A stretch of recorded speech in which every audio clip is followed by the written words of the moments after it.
네. 안녕하세요. 네, 안녕하세요. 안녕하세요. 네. 네. 프레지던트 TV의 이나입니다. 네. 이번 시간에는 과연 대통령 리더십을 생각하면 어떤 책을 읽어야 될까 제가 사전에 두 분께 여쭤봤는데 첫 번째로 읽어야 될 책이 군주론이라고 말씀을 해주셨어요. 그래가지고 과연 군주론에서는 어떤 리더십을 말하고 있는지 두 분의 생각으로 들어보는 시간 갖도록 하겠습니다. 제가 먼저 이야기해야 되나? 네네, 먼저, 네. 안녕하세요. 건국대 초빙 교수로 일하고 있는 박진영입니다. 네. 군주론이 가장 먼저 읽어야 될 책이죠. 왜냐하면 이 군주라는 것이 지도자의 철학, 지도자의 방법은 어떻게 해야 되는 것에 대해서 가장 먼저 쓴 교과서 같은 책입니다. 500년 전에 나온 책이거든요. 그럼에도 지금까지도 가장 많이 읽히는 책이기 때문에 리더십이라든가 이 지도자론 관련해서 저는 꼭 읽어야 될 책으로서 이 군주론을 제안을 하고 싶고요. 여기 이제 세 가지 이야기가 나옵니다. 비루트, 덕, 그 다음에 이 하나 포르투나, 행운, 그 다음에 니세티아, 필요성, 필연성, 꼭 해야 될 것을 뭐 지도자는 뭘 해야 되는가 이런 이야기가 나오는데요. 저는 그 모든 정치하시는 분들에게 군주론은 딸딸딸 외울 만큼 보셔야 된다라는 말씀을 드립니다. 이 군주론이 이제 500년 전 정치학의 시초, 그 정치학이라는 학문이 탄생하게 한 계기의 책이죠. 이 책이 우리가 알고 있는 피렌체 당시 공화국 내에서 이제 외교를 맡았던 마키아벨리가 그 공화정이 이제 뒤집어져 가지고 군주제로 바뀌거든요. 유명한 그 프렌체 가문이 무슨 가문이죠? 메디치 가문이 들어서면서 요즘도 있습니다. 금융 가문. 그렇죠. 이 메디치 가문에서 쫓겨나 가지고 사실 반역 음모로 이렇게 고문도 당하고 그래요. 감옥도 한 1년 있었고 쫓겨나고 난 뒤에 이제 이 책을 써서 결국은 일종의 그 취업 지원서 같은 역할로 이 책을 냈습니다. 네. 그런데 문제는 이제 그 군주가 로렌초 2세라고 이 군주가 읽지를 안 했다 그래요. 오히려 이제 읽기는 이 로렌초 군주의 딸이 읽었고 이 딸이 시집을 프랑스로 갑니다. 프랑스 왕한테 가서 시집을 가서 그 사랑을 못 받아요. 이제 이탈리아의 소위 뭐 이렇게 돈놀이 하는 집의 거부의 딸 뭐 이런 취급을 받아가지고 그때 그래서 그 실현의 기간 동안 계속 읽어가지고 이 사람이 그 오히려 이제 자기 아들 3명이 왕이 되는 바람에 섭정을 해서 군주론을 읽은 그 결과 이 프랑스를 통치하는데 도움을 줬던 책. 그렇게 하면서 유럽에 쫙 퍼지게 된 거죠. 마키아벨리는 뭐 생각나는 게 뭐 있습니까? 마키아벨리. 어쩔 때 우리가 마키아벨리스트야, 마키아벨리적이야 이런 표현 쓰잖아요. 좀 군사. 군사? 네. 제가 저도 이렇게 막 엄청 자세하게 보진 못했는데 어느 정도 살펴보니까 굉장히 그 군사를 힘을 키워야 된다라고 계속 말을 하더라고요. 그래서 이게 그 당시는 어쨌든 세기가 그랬으니까 그렇게 생각할 수 있는데 지금도 그런가라는 또 물음표는 저는 읽으면서 들더라고요. 그때는 군대였다면 지금은 어떤 세력을 키워야 되는가라는 물음표가 들었는데 여기에 대해서는 어떻게 생각하시는지. 지금 마키아벨리 군주론의 대부분의 이야기는 용병에서 시민군, 우리 흔히 이야기하는 개병제, 국민 개병제를 해야 된다는 이야기를 하고 있는데 그게 흔히 하는 우리 이제 근대 국가의 출발점이에요. 그래서 저는 개인적으로 모병제보다는 아직도 국민 개병제를 저는 선호하는데 국가는 시민들이 지켜야 된다라는 그것이 이제 국가의 기본 방침이다 이렇게 생각을 하고 있고 요거는 이제 마키아벨리의 군주론의 핵심에서 국가 체제에 대한 부분이에요. 국가 체제는 이제 용병이 아닌 시민군으로 해야 된다. 국민 개혁 이런 국가 체제 부분이고 가장 중요한 것은 이 리더십 방식의 문제예요. 우리 보통 이제 마키아벨리스트다 이렇게 이야기하면 곤모술수를 많이 쓴다 이런 뜻이에요. 남을 잘 속인다. 음모를 잘 꾸민다. 이게 이제 마키아벨리스트적이다 이런 표현을 쓰기도 하고 또 한편으로는 목적으로서 모든 과정을 정당화시켜 버린다. 그쵸. 예, 그런 이야기를 하는데 예를 들면 이런 이야기 하죠. 마키아벨리 이야기 책이 군주론에 그대로 나옵니다. 사자의 용맹함과 여우의 교활함을 갖춰야 된다. 이런 이야기를 쓰거든요. 이게 이제 우리가 흔히 아는 이제 마키아벨리즘이다. 이렇게 비판할 때 쓰는데 우리 저기 선배님 잘 아시겠지만 마키아벨리의 군주론이 오랫동안 교황청에 의해서 금서예요. 금서가 뭐냐면은 아까 말씀하신 것처럼 정치학의 시초라고 하는 이유 중에 하나가 종교로부터 정치학을 독립시킨 사람이에요. 그 전에 종교 시대에 그쵸. 중세 시대의 네네. 종교 시대의 정치는 뭐냐면 신의 뜻에 맞는 선한 정치를 이야기해요. 그쵸. 근데 이 사람은 신의 뜻에 맞는 선한 정치가 아니고 인간의 이기적 본성에 의한 권력 정치를 주장을 하거든. 그래서 가장 대표적인 말 중에 부모를 죽인 원수는 잊어도 자기 재산에 손해를 끼친 자는 잊지 않는다. 그쵸. 이 굉장히 그 충격적인 말인데 맞아요. 이게 사실은 인간사 살아보면 부모를 죽인 원수는 사실은 어떻게 뭐 우리가 말하면 이제 복수를 하더라도 부모가 살아나진 않잖아요. 그쵸. 근데 자기 재산은 다른 방식으로 하면 되찾을 방법이 있거든요. 이제 그렇게 보면 굉장히 현실적이고 실용적인데 그냥 인간의 도리로 보면 차마 못할 말일 것 같잖아요. 부모 죽인 원수는 잊어도 자기에게 손해 끼친 사람은 잊지 않는 게 인간이다. 그것을 군주는 알고 있어야 한다. 이런 식으로 해서 이제 철저하게 본인의 이익과 본능에 따라서 사람은 움직인다. 이걸 이제 그때 중세의 어떤 종교 관에 의해서 보면 그런 것 자체를 말할 수 없는 시대에 그냥 지금같이 이야기하면 트럼프가 이야기한 그러니까 정치적 올바름 때문에 함부로 말하지 못한 이야기를 마키아벨리는 500년 전 트럼프처럼 이야기를 해버린 거예요. 예, 그런 측면이 있습니다. 아까 저기 이분이 이제 피렌체 출신이잖아요. 피렌체라는 도시가 말씀하신 아버지를 죽인 자는 용서해도 내 재산을 뺏어간 자는 못 죽인다는 용서할 수 없다라는 것과 딱 연결이 돼요. 그 500년 전 피렌체가 우리로 지금식으로 이야기하면 상업적 자본주의가 맹아적으로 싹튼 곳이에요. 돈의 논리. 중세는 뭐냐면 기독교의 논리잖아요. 그쵸. 중세의 상류층들은 돈을 가지고 있잖아요. 땅을 가지고 있고 대신 이제 신의 계시를 받아서 그냥 강탈해 버리면 돼요. 돈을 재화를. 근데 이제 피렌체라는 곳에서 이 상업이 막 활성화됩니다. 무역이 활성화되고 거기에서 이제 돈을 많이 번 곳이 그 당시 이제 피렌체의 우리 흔히 참주라고 해요. 참주라고 하는 것이 뭐냐면은 왕은 아니야. 그렇다고 시민이 뽑은 것은 아니야. 유력 가문인데 계속 이것을 어쨌든 영향력과 군사력으로 용병이잖아요. 돈을 주고 군사를 사는 시대잖아요. 앞에서 말한 것처럼. 그쵸. 개인이 군대를 갖고 있는 거예요. 이 지배하는 게 참주라고 하는데 이게 메디치 가문이에요. 메디치 가문이 이 아까 말씀하신 그 자본주의적인 사고를 가진 것들을 현실화시키는 집이에요. 그러다 보니 여기에 복무하려고 하다 보니까 이 사람은 자본주의적 논리를 뒷받침하는 정치 체제와 그것을 뒷받침하는 리더십을 제안한 거죠. 여기에 이제 이게 이 군주라는 책을 쓰게 된 거고, 우리 그런 이야기 있잖아요. 개처럼 벌었어, 정승처럼 쳐라. 돈을 버는데 뭐 수단 방법이 뭐가 필요해? 그래서 자본에는 윤리와 도덕이 없다 이런 이야기 하지 않습니까? 똑같이 그것을 정치로서 뒷받침해 주는 것이 이 마키아벨리의 이야기예요. 이나 씨는 그런 마키아벨리의 좀 부정적인 측면, 마키아벨리스트라고 불리는 한국 대통령 중에 누가 마키아벨리스트에 가장 가까울까요? 역대 대통령 중에 혹시 떠오르는 사람 있어요? 이승만 대통령? 예, 실제로 이승만 대통령이 네. 굉장히 마키아벨리스트에 가깝다는 이야기를 하죠. 네. 실제 정치에 우리나라 초대 정치에서 결정적인 순간에 이승만의 그 어떤 예를 들면 그 정업 발언, 그 정업이 뭐냐면 뭉치면 살고 흩어지면 죽는다 하면서 단정, 그래서 남한만의 단독 정부를 수립해야 된다 이런 이야기도 했고요. 이제 그다음에 뭐 그 중간 중간에 처음에 그 초대 헌법이 만들어졌을 때 국무총리에 의한 내각제였거든요. 그걸 대통령제로 바꿔버린다든가 또 뭐 2인자를 키우지 않으면서 그 이승만 대통령은 처음엔 자기 당이 없었어요.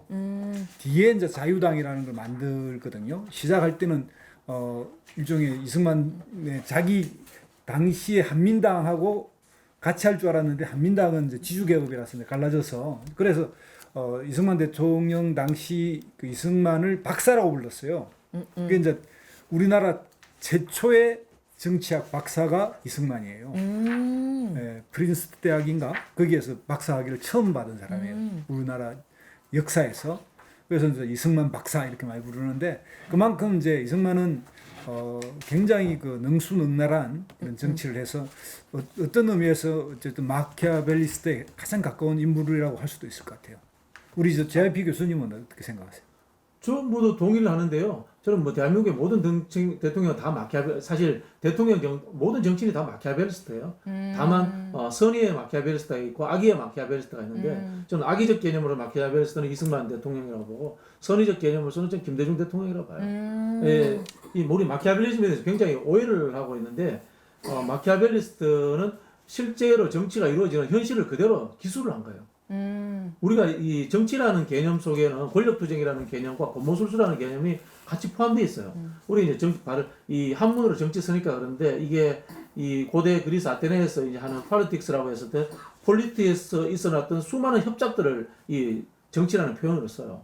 지지고 볶고 싸우고 했던 그런 것들이 다 포함되어 있는 거예요. 정치라는 개념에. 근데 정치의 본질을 이야기한 거고 마키아벨리는 실제로는 민주주의자예요. 민주주의자라는 게 훨씬 더 공화정을 선호하고 민중들의 아까 이야기했지 않습니까? 용병이라는 게 뭡니까? 돈을 가지고 유력자가 군대를 고용하는 거지 않습니까? 근데 그런 군대가 하는 것이 아니다. 국민 개병제에서 시민들이 군대를 구성해야 된다. 한편으로 보면 시민의 무장 권력이에요. 이런 측면에서 굉장히 민주주의자인 거고 이 사람이 이제 정체라고 이제 이 용어로 폴리테이아라고 하는데 민주정, 공화정, 독재정, 뭐 귀족정, 참주정 이런 이야기 하지 않습니까? 이 사람은 늘 민중정을 이야기해요. 민중들의 삶을 보살펴 주는 것이 군주다. 이런 이야기를 하기 때문에 이 사람이 우리가 군주론을 썼으니까 군주정을 옹호하느냐 이렇게 생각하는데 절대 그렇지 않아요.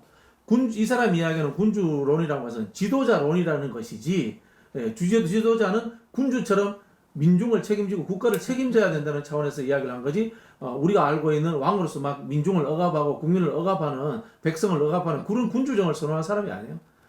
다만 그런 것들을 만들어 가기 위한 시민들이 잘 살고 국민이 잘 사는 그런 민주주의 국가를 만들어 가기 위해서 지도자는 이러한 협잡조차도 무력조차도 서슴지 않고 해야 된다라는 방법론을 이야기한 거예요. 당시에 이제 이탈리아가 도시국가로 나뉘어져 있었잖아요. 베네치아 공화국, 피렌체 공화국, 뭐 밀라노 공국, 그 다음에 밑에는 저 나폴리 왕국이 있었고 이래가지고 이것을 통일시켜야 된다라고 하는 나름의 이게 마키아벨리가 그 생각이 있었고요. 이 이탈리아라고 한 나라를 통일시키려면 이런 탁월한 지도자가 필요하다. 그래서 뭐 일설에 하면 이제 보르지아라고 하는 세자레 보르지아 그 사람을 한번 자기가 이렇게 모델로 봤다고 그러기도 해요. 그리고 넷플릭스인지 어디 보면 그 있습니다. 보르지아라는 HBO 그러니까 미드가 있습니다. 미드에 이제 보르지아라고 하는 그 미드가 있는데 굉장히 재밌습니다. 교황청과 그 왜냐면 보르지아가 저 교황의 아들이거든요. 사생아. 그런데 교황이 성직자인데 아들 놓으면 안 되지. 당시에는 뭐 애인이 있고 아들이 있고 그래요. 그런데 이 사람이 이제 무력을 가지고 있고 실제 이탈리아 통일 직전까지 그 상당한 그 최고의 장군이라고 알려져 있는데 마키아벨리 그 사람 만나기도 하고 그래요. 실제로. 그래서 이제 그런 거가 이제 깔려 있는. 그래서 그렇지만 이게 이제 독재자를 옹호하거나 이렇게 통치자를 옹호하는 게 아니라 이탈리아라고 하는 공동체를 어떻게 하면 이제 잘 살고 발전한 나라로 만들 것인가 이런 것들이 이제 좀 들어가 있는 거죠. 저는 뭐 그 군주론도 읽었지만 이제 마키아벨리 공부를 좀 했었는데 마키아벨리 이제 저작 중에 유명한 게 이 로마사론이라는 책이 있어요.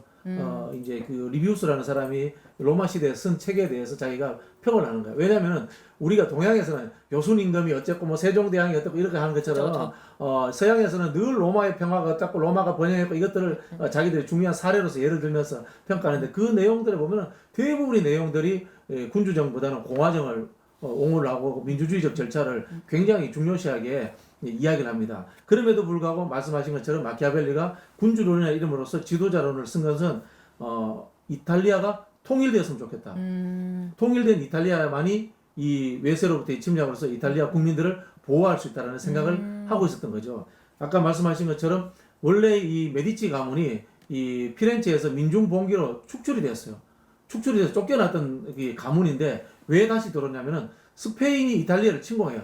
침공하면서 메디치가의 후원을 받아요. 돈을 받아요. 그러면서 메디치가를 다시 데리고 와서 이 피렌체 가문에 피렌체에다가 다시 참주로 꼽아버려요.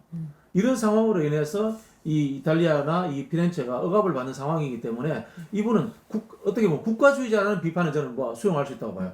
국가를 굉장히 소중하게 여기거든요. 다만 이 국가가 인민의 행복을 위한 국가다. 이런 상고를 하고 있기 때문에 군주정의 옹호자라든가 독재의 옹호자는 아니다. 그리고 악의 교사를 가르치는 것이 아니고 정치 현실이 실제는 악의 교사라는 것에 대해서 떳떳이 밝힌 사람이다. 저는 이렇게 이야기하고 싶어요.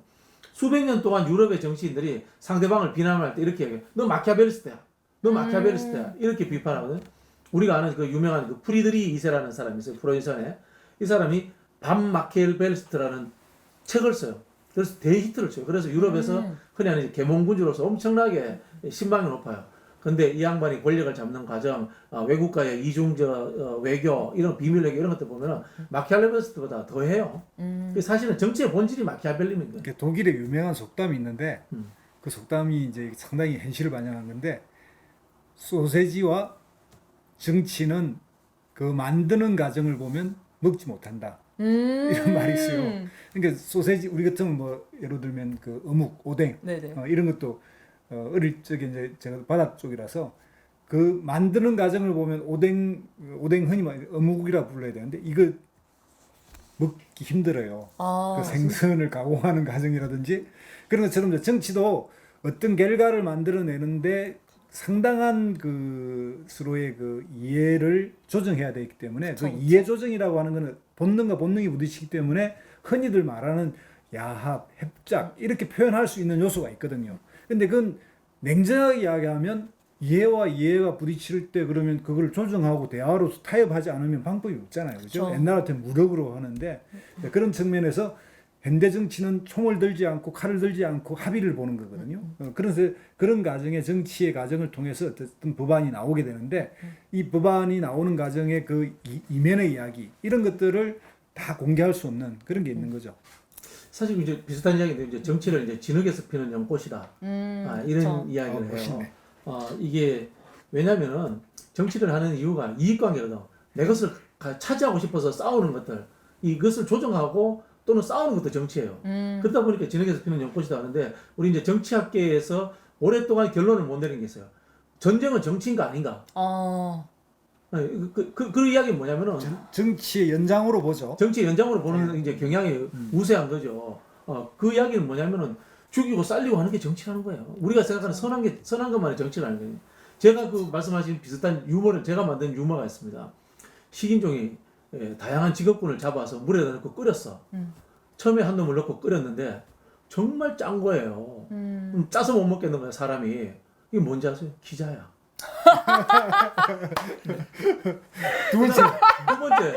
두 번째 사람을 넣고 끓였어요. 썩은 냄새가 나서 도저히 못 먹겠는 거야. 사업하는 사람이야. 세 번째 사람을 넣고 끓였어요. 아무 맛도 니 맛도 맨 아무리 조미료를 넣어도 계속 싱거운 맛이 없는 거야. 공무원이야. 네 번째 사람을 딱 집어넣어서 끓였는데 신맛, 짠맛, 단맛, 뭐 쓴맛 다 나는 거야. 오미가 다 나는 거야. 너 뭐 하던 사람이야? 국회의원입니다. 그랬다는 거예요. 정치가 그런 거예요. 그쵸. 그 마키아벨리가 그런 말을 했어요. 진정한 선을 위해선 악행도 서슴지 말아야 한다라는 말을 했는데 이거는 어떻게 받아들이면 좋을지. 그 마키아벨리스트가 또 어디로 나중에 공리주의로 가요. 최대 다수의 최대 행복으로 가요. 이게 뭐냐면은 작은 것을 희생하더라도 대의와 큰 틀에서의 성과를 낸다면은 희생할 수 있다라는 그런 이야기를 이제 하게 되는 거죠. 그러니까 이제 이 이야기 중에 우리가 그 시대 상황하고 좀 연결해서 보면 이해가 되는데 이제 이 이야기에서 이제 한 사람 만약에 한 명을 죽이면 그는 복수나 보복할 생각을 하지만 무자비하게 그 탄압을 하거나 대량으로 이렇게 뭐랄까 일종의 말살을 시키면 그 저항할 반항할 의지를 잃어버린다 이런 그 구절도 있거든요. 자, 그런 것처럼 역사에서는 그런 사례들이 꽤 있죠. 예를 들면 이제 몽골 같은 경우에 호라이즘이라고 해서 지금의 그 우즈벡 정도 되겠죠. 우즈베키스탄 뭐 무슨 스탄 국가쯤 되는데 거기에 이제 자기들이 항복하라고 보낸 사신을 그쪽이 우즈베키스탄 쪽 그 호라이즘이 먼저 다 죽이거든요. 그러니까 이제 마지막에 가서 모든 생명체를 다 죽여요. 완전히. 예. 그렇게 해서 뭐 아예 이제 반항 자체를 못하게 만들어 버리는데 역사에서 수많은 장군들이 자기 병사 수십만을 죽여가면서 어떤 작전을 하잖아요.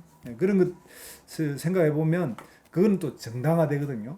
뭐 그래서 역사적으로 뭐 대량 학살을 다 정당화한다는 게 아니라 정치의 과정에서 보면 그런 어쩔 수 없는 인간의 어떤 희생 그것을 어떻게 볼 것인가라고 하는 것에 대해서 냉정하게 이야기한 거죠.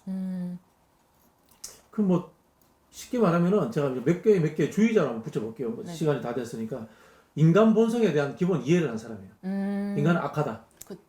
자기 이익을 위해서 성악설. 저 성악설. 그 맞죠, 성악설. 인간 성악설. 서구에 민주주의가 기본적으로 사람에 대해서 신뢰하지 않기 때문에 권력을 나눠버리는 거예요. 민주주의 기본 정신이 인간은 악하다는 기준에서 출발하는 거예요. 그런 측면에서 이 마키아벨리는 성악설에 근거했고 민주주의자다. 그 다음에 공화주의자다. 그 다음에 국가주의자다. 국가를 위해서 뭘 해야 된다는 것에 대한 기본적인 생각을 갖고요. 그 다음에 현실주의자다. 정치를 도덕으로 보지 않고 현실로서 보고 있다. 라는 부분에서 저는 뭐 이 마키아벨리를 정리하는 게 가장 짧은 정리인 것 같고요. 하나 좀 부족하다 싶어서 하고 싶은 게 그 지도자의 자질로서 아까 제가 세 개를 이야기했지 않습니까? 비르트, 포르투나, 니세티아. 요거는 좀 설명을 해야 될 건데 비르트라는 게 뭔가 하면 덕이에요, 덕. 덕인데 영어로 하면 벌츄인데 이게 이제 영어에서 이야기하는 그 개념하고 좀 달라요. 여기에는 능력이 포함되어 있어요. 우리가 하는 동양 정치에서는 선이라고 하잖아요. 그죠? 네네. 선, 왕도 정치 뭐 이런 것들을 이야기하는데 여기에서 덕이라고 하는 것은 능력이라는 개념이 포함된 것들이 이제 이 비르투다라는 표현을 드리고 싶고요. 두 번째 포르투나라고 하는데 이제 운명이라고 해요. 운명, 행운 이렇게 이야기하는데 이 행운이라고 하는 것은 우리가 동양적 사상에 이야기하면 하늘의 뜻에 내려서 행운을 받는 거잖아요. 근데 이게는 그렇지 않아요. 민중의 선의에 호의를 만들어내는 행운이 있어야 된다라고 얘기해요. 유능한 능력, 사람들에게 좋은 평을 받을 수 있는 행운, 이런 것들을 행운하기 때문에 실제로 이 사람은 민중주의자인 거예요. 그렇게 받아들이면서 있고, 세 번째 니세티아라고 하는데 우리는 니세티, 필요성, 꼭 해야 되는 거. 말씀하신 아까 우리가 이제까지 했던 이야기들입니다. 군주는 악행을 저지르더라도 국민을 보호해야 된다. 군주는 악행을 저지르더라도 국가를 수호해야 된다. 라는 이 필요성을 지킬 수 있는 사람이 군주가 되어야 된다라고 이렇게 이야기하고 있는 거거든요. 그래서 저는 앞으로 한국 사회의 대통령이나 모든 분들이 이 세 가지를 갖추기 위해서 참 노력해야 되지 않느냐 이렇게 생각을 하고 이 세 가지를 최근에 제가 다르게 해석하는 분도 봤어요. 참을 인자 세 개를 이야기하더라고요. 인자 세 개를 이야기하더라고요. 첫 번째 참을 인자. 참을 인자라는 것은 이 포르투나가 올 때까지 민중의 선의와 또 호의가 올 때까지 참아라 하는 참을 인. 그 다음에 두 번째 잔인할 인자. 니세티아죠, 그죠?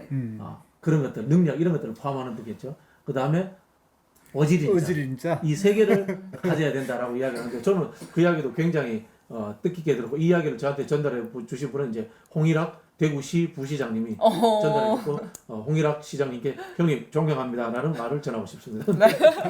그럼 혹시 선생님도 이렇게 정리를 조금 해주실 말씀 있으실까요? 그 군주론이 이제 현대 리더십과 연결되어 있고요.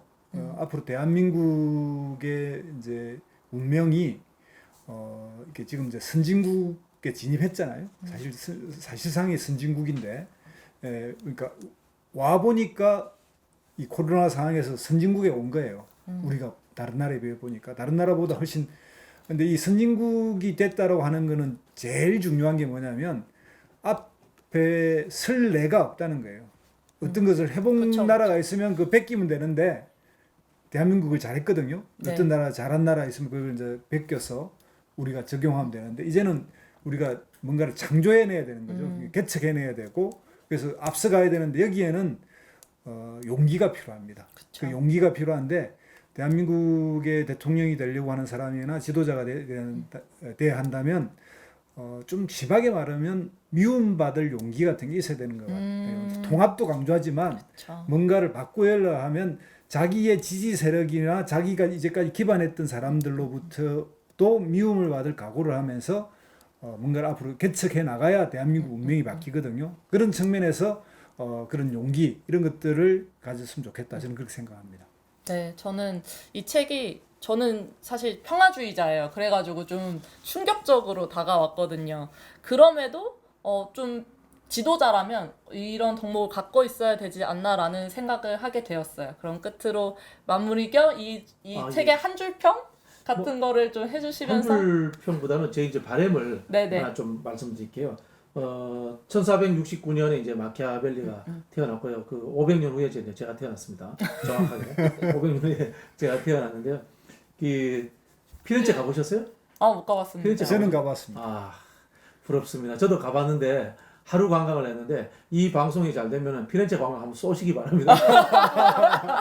피렌체에 이제 마키아벨리보다 앞섰던 사람, 이제 최초의 근대인이라고 단테, 200년 전에 앞선 분이죠. 이제 단테도 만나고 그다음에 이 마키아벨리와 동시대의 사람이 이제 레오나르도 다빈치입니다. 레오나르도 다빈치는 마키아벨리가 군주론의 모델로 삼았던 이 체자레 보르지아 밑에서 이 보좌관 역할 비슷한 것을 하기도 해요. 네, 그런 측면에서 저는 이 방송이 잘 되어가지고 피렌체에 가서 우리 그 베키오 다리에서 사진 한 컷 찍고 막걸리 아니고 뭐지 그 본젤라또 아이스크림이 거기 수박 아이스크림 맛있어요. 오. 피렌체에 수박 아이스크림 한번 먹었으면 좋겠습니다. 네.